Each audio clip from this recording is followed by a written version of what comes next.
What is up, everybody? Bobby here, the Nintendo Guru, and today we're going to talk about creating a Tarantula Island. There's a couple of reasons why you want to do this. One, you make a boatload of bells. And two, it's kind of interesting and fun to kind of spawn, and it might lead us to the future of doing things like this in the future when other bugs are out. But let's just talk about this now. Let me explain how this all works.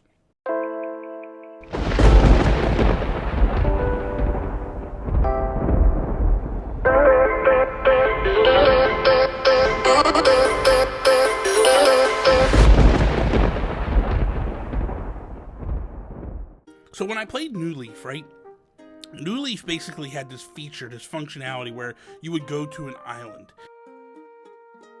When you went to the island, it was summertime all year long, which meant that there was beetles, there were sharks, there was all these great things to catch to make a lot of bells. And people would transform that island after they caught all the bugs they needed to donate to the museum.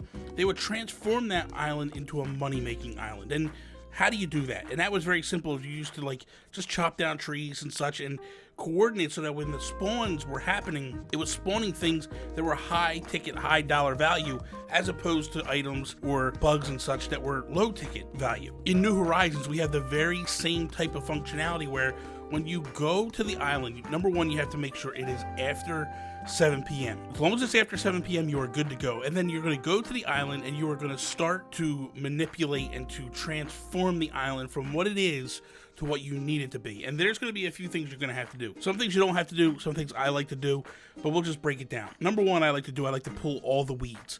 Reason being is I like it to be clean and fresh and be able to see the tarantulas as they're spawning and where they are.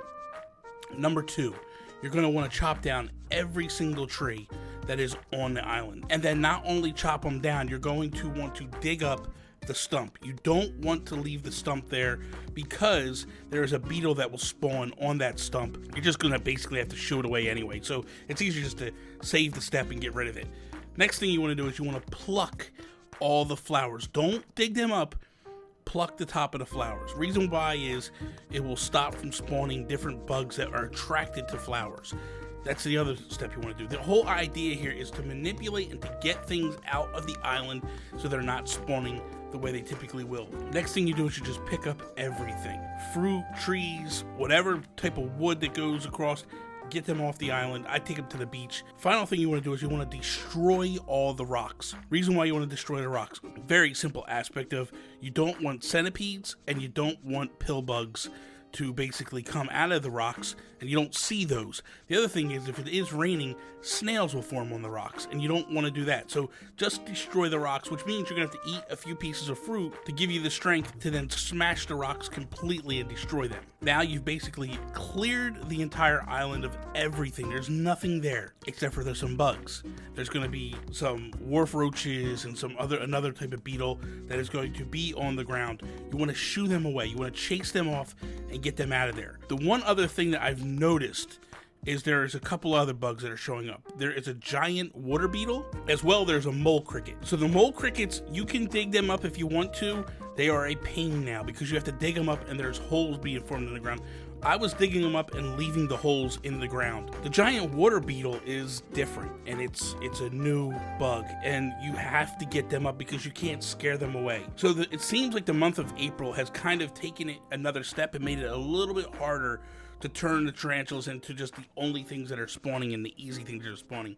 It's just an added step, but at the end of the day, you're going to make a lot of bells, so it's kind of worth the time you're going to spend out there. Once you've done this, the idea is just start collecting tarantulas. Get as many as you possibly can. Just keep collecting them and bring them back home.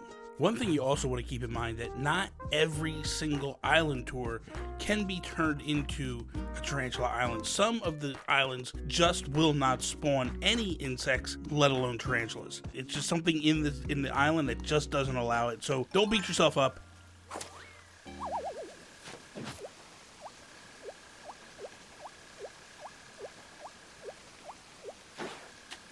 So there it is. I mean, that is essentially the Tarantula Island. That's how you create the Tarantula Island. That's how you collect as many as you possibly can. And then the final step is you have to make a decision.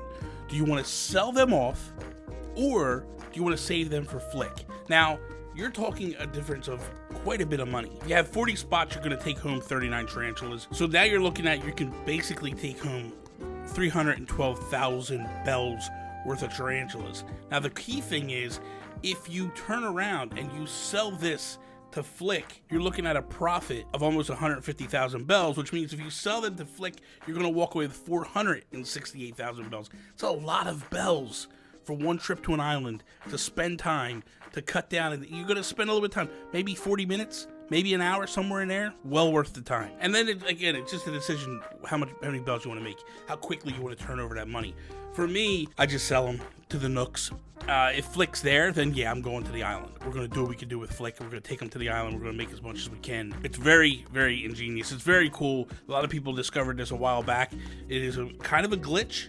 It's not really a bad thing. Nintendo did not patch this out. A lot of people were afraid that Nintendo would patch this out when they patched out the duping and stuff and the cheating per se, because people were duplicating items.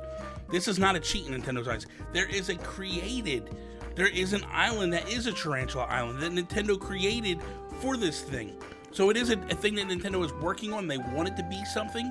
So if that's being the case and Nintendo is creating this island for us, just keep in the back of your mind, it's not necessarily a cheat. It's not anything bad. Nintendo is okay with this. If this was a problem, they would have completely patched this out, which they did not do. So I hope you enjoyed today's video. If you did, please slap the like button down below. Share it with all your friends. If you're not a subscriber, please subscribe. Hit the bell so you know what's going on around here. You can follow me Instagram, Twitter, and over on Twitch at Nintendo Gurus.